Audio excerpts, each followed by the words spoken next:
Good day, everyone. So today we will be discussing about the psychosocial of Erik Erikson and also his stages of human development. And the theory of George Herbert Mead. I am Emmanuel. And I am Fatal. And we are the reporter. Erik Erikson. Erik Erikson was a German-American psychologist and psychoanalyst known for his theory on psychosocial development. His work focuses on the stages of human development across the lifespan.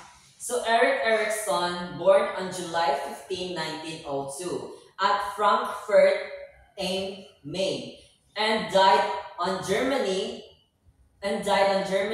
May 12, 1994 and buried at Harwich, Massachusetts in the United States. And he was a German-American psychologist and psychoanalyst, and he's known for his theory on psychosocial development. So this is Erik Erikson. So the quote, the more you know yourself, the more patience you have for what you see in others. If you know more than others to yourself, so it means you have a patience of what you see in others. For example, the things that you want to achieve but are the product kanang bitong things na gusto mo mapalit pero mahal kay siya and dili nimo ma-afford, then ang other persons is kanang makapalit sila at tumabutang kay mahal ana mahalin kanang makatingka sa imong self makayan ka nga makapalit ra lagi ko na puhon pero na dili pa karon pero puhon like ana. So to add on, you must discipline first yourself to accomplish on other things. Yes. What is psychosocial? Erikson's psychosocial term is derived from the two source words, namely psychological, or the root psycho relating to the mind, brain, personality, and social, external relationships, and environment. So Erik Erikson's psychosocial term is derived from the two words, namely called the root or the psycho, relating to the mind, brain, and also the personality, and the social, external relationship, and the environment. So other terms of psychosocial. Psychosocial means pertaining to the influence of social factors on an individual's mind or behavior, and to the interrelation of behavioral and social factors. So, psychosocial means naka-influensa niya siya sa other social factors, and also it studies about the mind or the behavior of a person's life. Stages of psychosocial development. Stage 1. Trust versus mistrust. Infancy from birth to 18 months. Stage 2. Autonomy versus shame and doubt. Toddler years from 18 months to 3 years old. Stage 3. Initiative versus guilt. Preschool years from 3 to 5 years old. Stage 4. Industry versus inferiority. Middle school years from 6 to 11 years old. Stage 5. Identity versus confusion. Teen years from 12 to 18 years old. Stage 6. Intimacy versus isolation.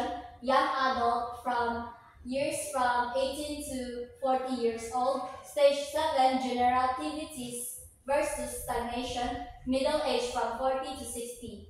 Stage 8. Integrity versus despair. Older adulthood from 65 to death. So first, trust versus mistrust.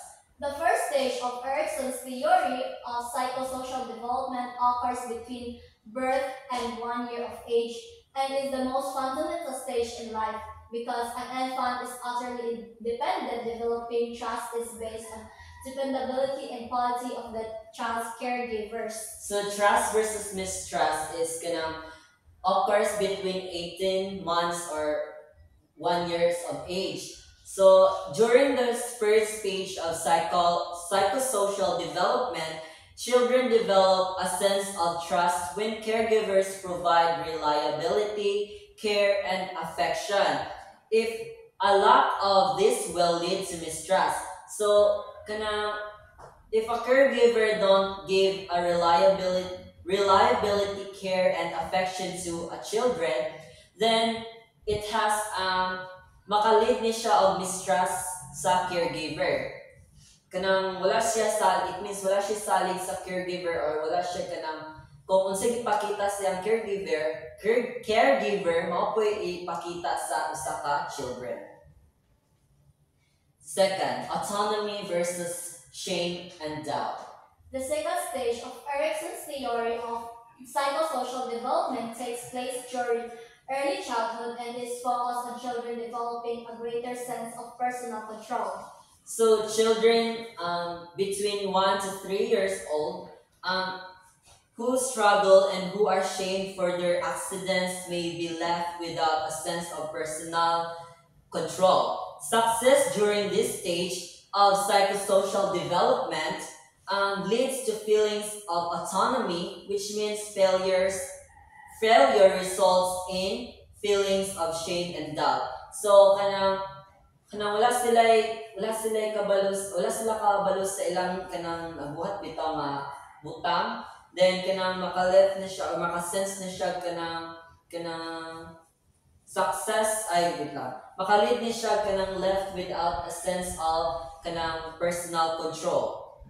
Then, so unconscious pa siya na. Yes, unconscious pa siya.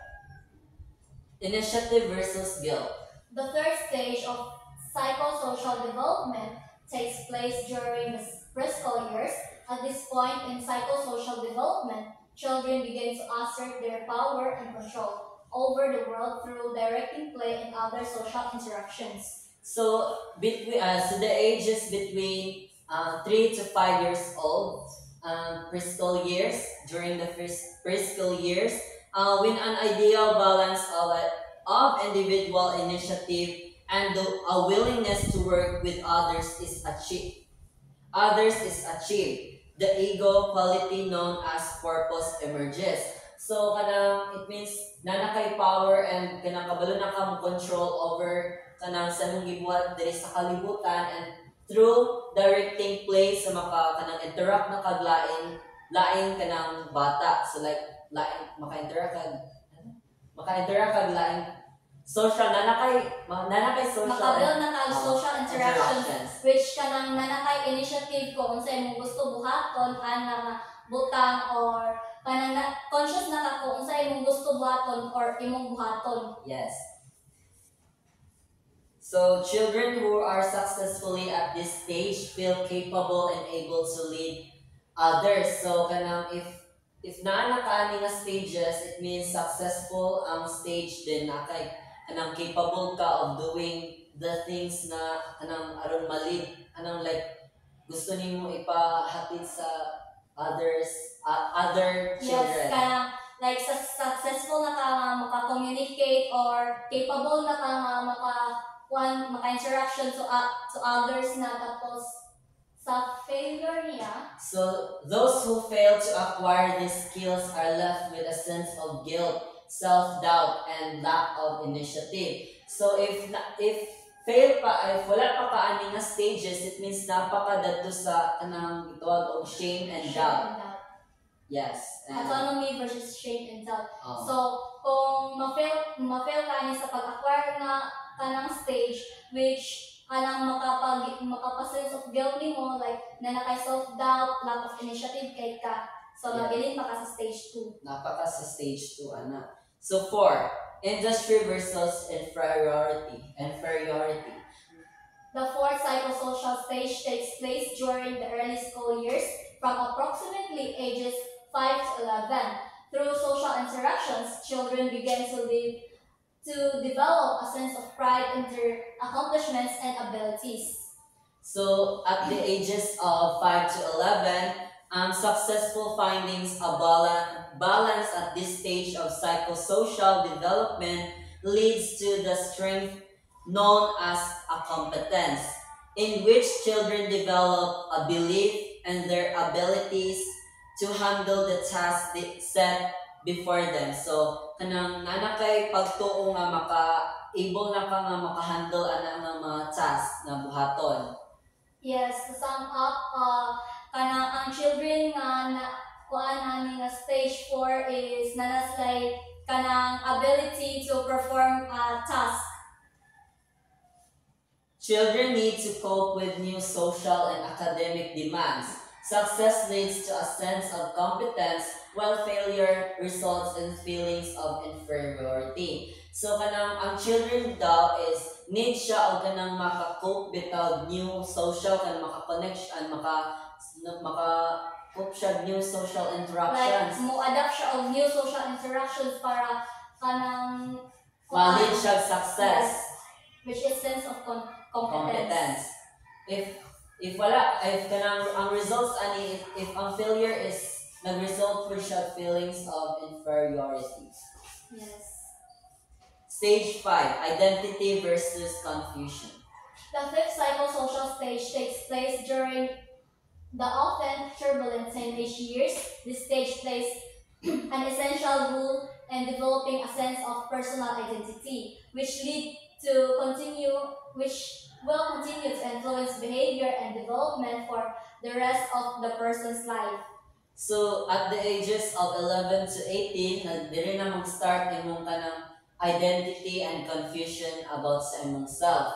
So kanang this stage nag-place na siya as essential role in developing a sense of personal identity. Like kanang example, if kanang Like kanang sa lagi na kanang like maghunahuna ka kung unsa imong identity, which kanang ma-confuse pa kay kaana kung dili ka makabalo kung unsa gid ang Yes. imong identity yun. Teens need to develop a sense of self and personal identity.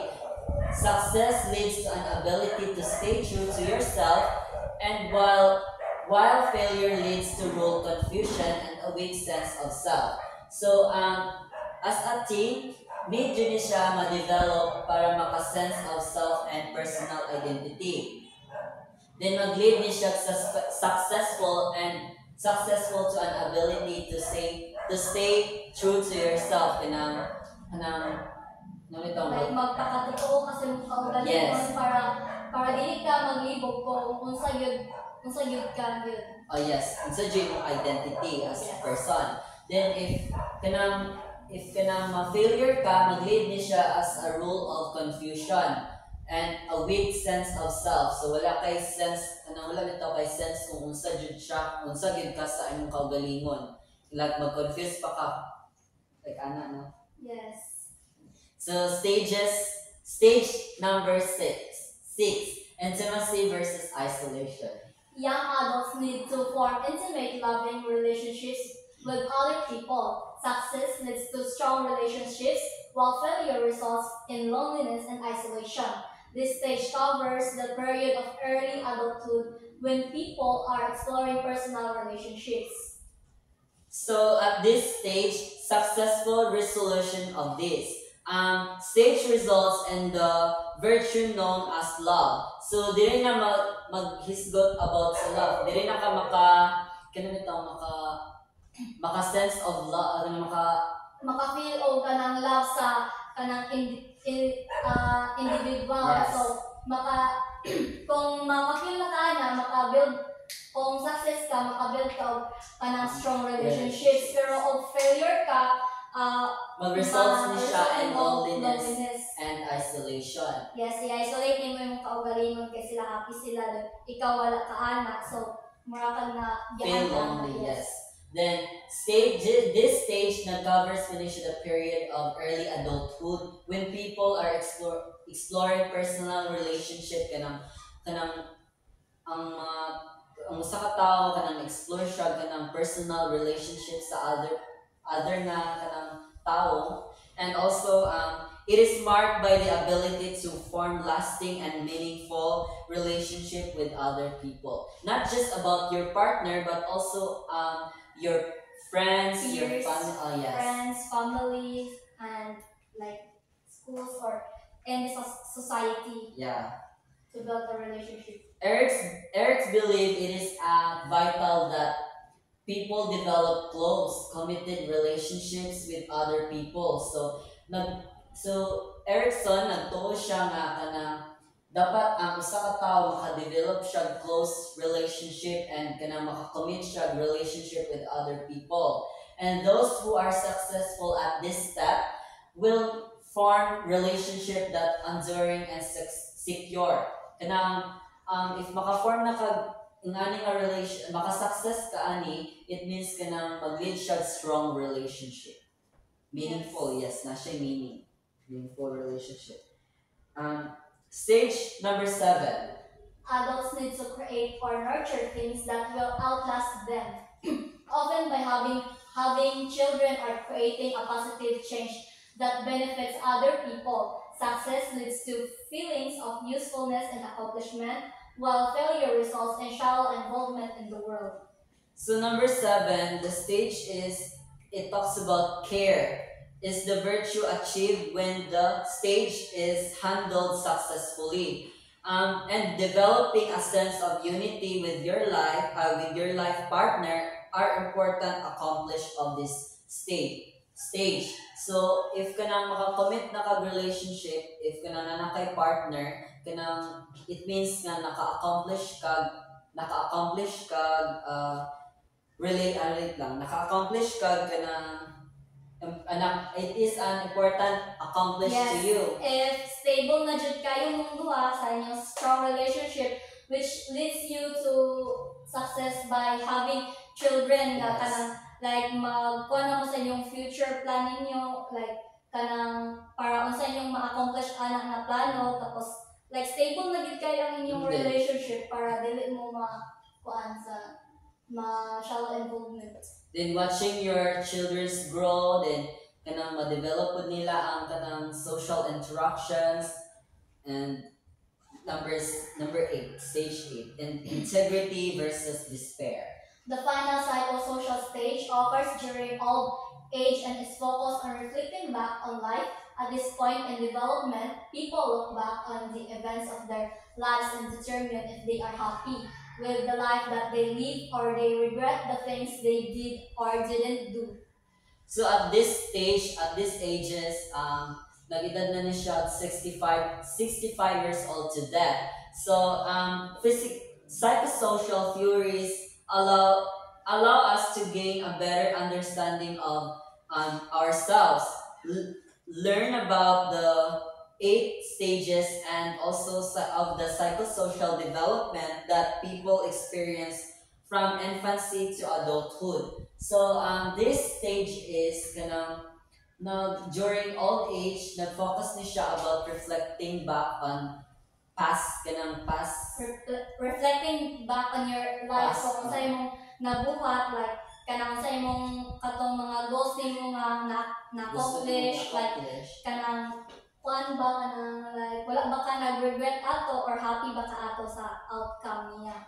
Then kanang it means if kanang if na-accomplish na to nimong kang gusto nimong buhaton, it means kanang gusto na so it means kanang ready na ka. Ready na ka nga mawala aning kalibutan na. Then without fearing without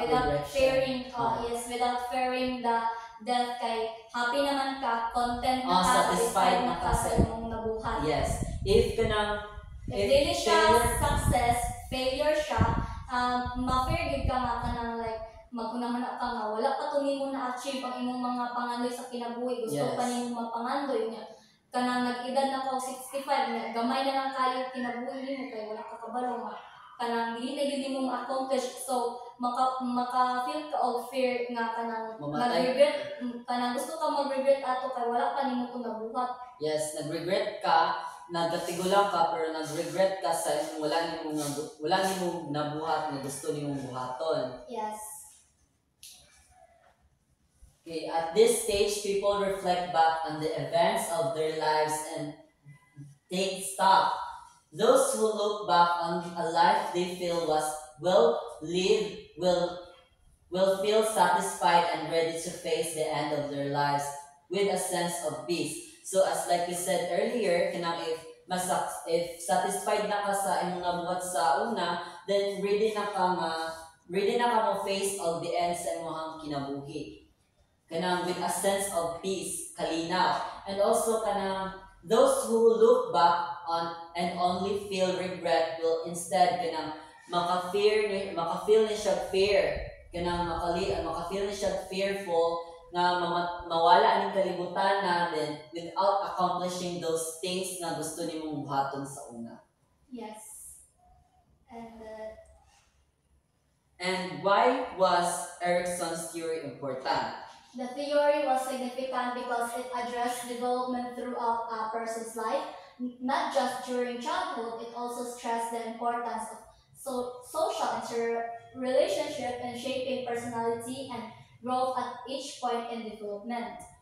So the stages of Erickson is very important kay kanang nag-address ni siya about sa tong self kung sa kanang months to old. Yes, kung unsa ta kanang sa tong personal life kung as kanang like nag-evolve ta time to time like yes. kuan na siya sa from childhood tapos sa imong death na nimo like kanang nag-talk na siya about anak nga important. Yes. Yes. And